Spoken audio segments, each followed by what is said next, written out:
Dans une de mes dernières vidéos, j'ai glissé une phrase que je répète régulièrement en coaching et qui, moi, m'a changé mon quotidien, réellement. Et cette phrase a été notée en commentaire par quelqu'un et ça m'a fait très plaisir parce que moi, c'est vraiment une phrase qui me parle. Et je vais en parler dans cette vidéo, mais t'amener aussi d'autres petites questions qui vont t'aider. Cette phrase, c'est une phrase que j'ai entendue dans mes formations de PNL et d'hypnose. C'est un présupposé que j'adore parce que il est très, très simple. Mais encore une fois, il y a les mots que tu comprends et il y a ce que tu appliques dans ta vie. Et le fait de le comprendre, c'est une chose, c'est cool, mais quand tu l'appliques, c'est encore plus puissant. Et ça va être le but de cette vidéo. La phrase, c'est « Si ce que tu fais ne fonctionne pas, fais n'importe quoi d'autre. » J'adore cette phrase. Si ce que tu fais ne fonctionne pas, fais n'importe quoi d'autre. On pourrait aussi citer celle d'Albert Einstein qui disait « La folie, c'est de faire toujours la même chose et de s'attendre à un résultat différent. » Maintenant que tu as intellectuellement compris cette phrase, moi j'aimerais vraiment te donner des astuces pour l'expérimenter dans la matière.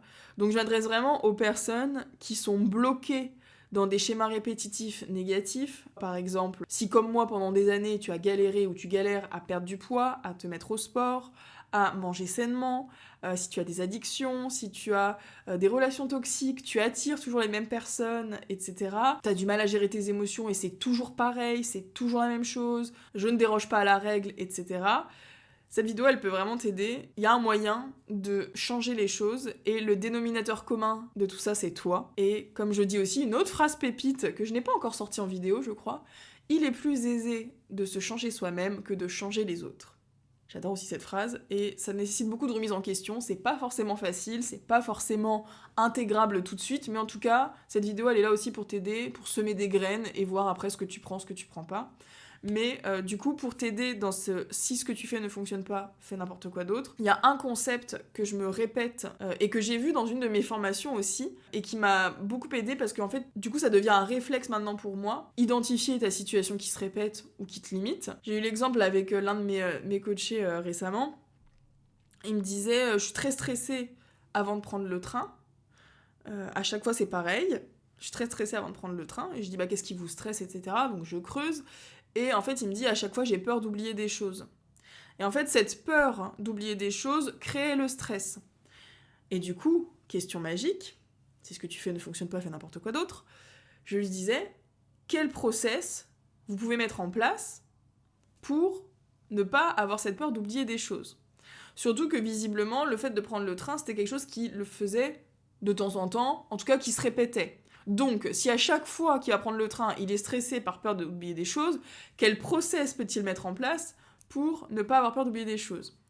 Et en fait, dans les process, t'as plein de choses qui peuvent être mises en place, notamment des checklists, une organisation différente, une planification différente. Il y a vraiment des choses que tu peux changer pour te faciliter la vie, en fait. Et du coup, je disais, vous avez peur d'oublier quoi ? Et en fait, si la personne mettait en place directement une checklist, elle n'aurait plus ce stress de j'ai peur d'oublier quelque chose parce qu'elle sait qu'elle a créé la checklist une fois, c'est fait, c'est bon, je prends tel truc, tel truc, tel truc.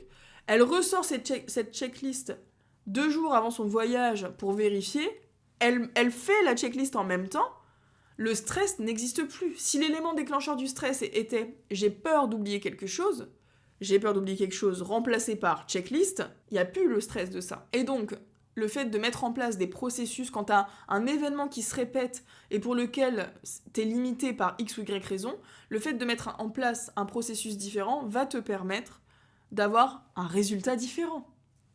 C'est mathématique, j'adore.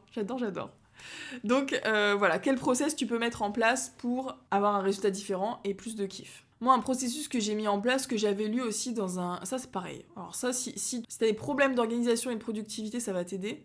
J'avais lu ça dans un livre de Fabien Olicard, et pareil, c'est tout bête, hein, mais ça, par contre, c'est... On pense souvent qu'il faut des trucs révolutionnaires pour changer les choses. Non, c'est des trucs tout bêtes. C'est dans la simplicité, et des fois, c'est juste sous notre nez, mais on n'arrive pas à le voir. Un truc tout bête, mais il disait dans son livre, alors c'était « Votre temps est limité », je crois que c'était celui-là, ou « Votre idée va devenir réalité », je sais pas, c'était l'un des deux, le bleu ou le jaune, de Fabien Olicard, et dans l'un des deux, il dit, je sais plus comment il le dit, mais moi ce que j'en ai retenu, enfin là comment je l'ai dans ma tête et comment je l'ai mis en place, c'était le fait de terminer toutes les actions que tu commençais. Et moi c'est vrai que j'avais toujours tendance à commencer une action et à jamais la finir. Exemple tout bête, je sors mon linge de la machine à laver, je le mets sur les tendoirs. Et une fois que c'est sec, au lieu de ranger directement dans le placard, j'allais d'abord vider les tendoirs, mettre mes fringues sur le lit, et aller faire autre chose, et après je revenais plus tard et je voyais mes fringues sur le lit, et là je les rangeais dans le placard. Voilà, du coup, le process que j'ai mis en place, c'est que j'ai sauté l'étape de mettre sur le lit. Non, du coup, maintenant, je mets directement dans le placard. C'est bête, mais ça m'enlève de la charge mentale, et c'est un truc que je faisais pas avant. Autre exemple, des fois, quand je recevais des notifications, j'écoutais les messages, par exemple des vocaux, je me disais, je réponds plus tard. Maintenant, je me dis, non, j'ai un point d'honneur, j'écoute le message, je réponds tout de suite. Comme ça, après, c'est classé, c'est fait. Ça reste pas dans un coin de ma tête en me disant, ah, il faut que je pense à répondre à telle personne qui m'a envoyé tel vocal, pour après réécouter le vocal, reperdre du temps. Non, maintenant, j'écoute le vocal, je réponds tout de suite, et on n'en parle plus. Donc c'est vraiment le fait de terminer les tâches que je commence. Ça m'a vraiment fait gagner du temps et surtout de la clarté mentale et de l'espace mental en fait pour autre chose de plus utile. Donc voilà, c'est des petites choses comme ça du quotidien qui peuvent t'aider à gagner du temps, gagner en bien-être, gagner en clarté mentale. Quel process tu peux mettre en place? C'est vraiment ma question magique. Après, si ce que tu fais ne fonctionne pas, fais n'importe quoi d'autre. Mais si tu as des éléments qui se répètent, quel process tu peux mettre en place pour ne pas répéter les mêmes schémas? Je parlais de perte de poids, je parlais d'alimentation ou de sport. Quel process tu peux mettre en place? Pourquoi tu vas pas au sport? Parce que je l'ai pas planifié. Quel process tu peux mettre en place? De le planifier tout simplement dans ton agenda, de te bloquer un temps et d'arrêter de dire je le ferai la semaine prochaine quand j'aurai du temps, si les planètes sont alignées, si Mercure ne rétrograde pas, que mon conjoint a bien fait les courses, que mes enfants n'ont pas crié toute la journée et qu'il ne pleut pas. Voilà. Donc là, c'est planifié, c'est dans ta liste et il n'y a pas d'option B en fait. Donc voilà, mettre en place des process pour arriver à tes objectifs, pour briser des schémas répétitifs, des mauvaises habitudes, ça fait toute la différence. Si ce que tu fais ne fonctionne pas, fais n'importe quoi d'autre et quel process tu vas mettre en place pour le faire.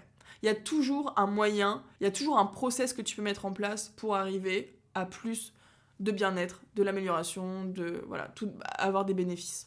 J'espère que cette vidéo t'a aidé. Souvent, je remarque que c'est dans les trucs tout bêtes comme ça qu'il y a des grosses différences. Le truc de ranger mes fringues dans le placard, ça peut paraître vraiment idiot, mais je vous assure que ça a changé plein de choses dans ma manière de voir les choses et ça m'a amené aussi dans d'autres situations de non, je termine la tâche, ça fait du bien. Voilà, j'espère que cette vidéo t'a plu, abonne-toi si le contenu te plaît, si t'as envie de te faire accompagner dans tes objectifs, il y a le lien en barre d'infos, je suis certifiée en hypnose, en PNL, et je chouchoute mes coachés pendant 3 mois pour les aider à atteindre leurs objectifs. J'ai vraiment à cœur à ce que la thérapie et le coaching soient fun, agréable, qu'on travaille sur toi en profondeur, mais toujours dans la bonne humeur, que ce soit vraiment un plaisir de venir chaque semaine me voir et travailler sur toi, que ça devienne un plaisir de te développer et d'atteindre tes objectifs. Donc n'hésite pas à réserver l'appel découverte gratuit en bio. Je te dis à très vite dans une prochaine vidéo.